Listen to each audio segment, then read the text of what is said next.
प्यारी जेठानी दिदी, मैले तपाईँको लागि यति गरेँ, तपाईँ खुसी भइदिनु भयो, त्यही नै मेरो लागि एकदमै ठुलो कुरा हो। म चाहिँ आज मेरो जेठानी दिदीको लागि सरप्राइज प्लानिङ गर्दैछु। अलिकति राम्रो बनेर जानु पर्यो भनेको कपाल छोडिदिएको त मलाई सौधै सुहाएन कि। गाउँ जाने भनेपछि छोरीले सताएर छिटो जाम भनेर बाबाभन्दा अगाडि हामी निस्केर बाटोमा गयौँ। आफ्नो घरको बयान गरे जस्तो हुन्छ, तर मेरो घरमा चाहिँ फुल एउटा न एउटा जहिले पनि फुलेकै हुन्छ। हामी बाइकमा चढेर केक ल्याउनतिर केक फ्याक्ट्रीमा गयौँ। केकहरू चाहिँ धेरै थिए, तर मलाई चाहिँ व्हाइट नै लग्छु भनेर, बच्चाहरूले पनि खान्छन् व्हाइट के हुन्छ भनेर चाहिँ व्हाइटमा लग्न लागेको।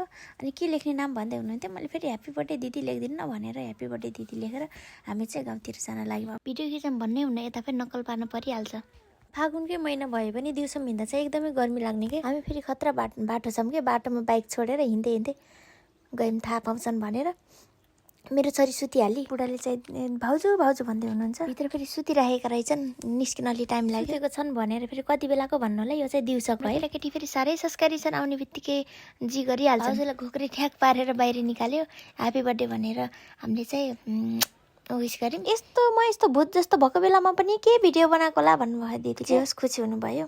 अनि हामी चाहिँ उता दिदीलाई पनि बोलाउँदैछौँ के, जेठानी दिदीको दिदी पनि हुनुहुन्छ उता। हाम्रो चाहिँ हिसाब किताब भइरह्यो, के को हिसाब किताब भन्नु होला फेरि। यो फेरि हामी हेरे अब खाना खाएर आएको, अब केही नखाने भनेर चटपटे खाऊँ न भनेर त्यो चटपटे के ल्याउने भनेर केटाकेटीलाई पठाउनलाई हिसाब किताब लेखिदिनु भयो दिदीले।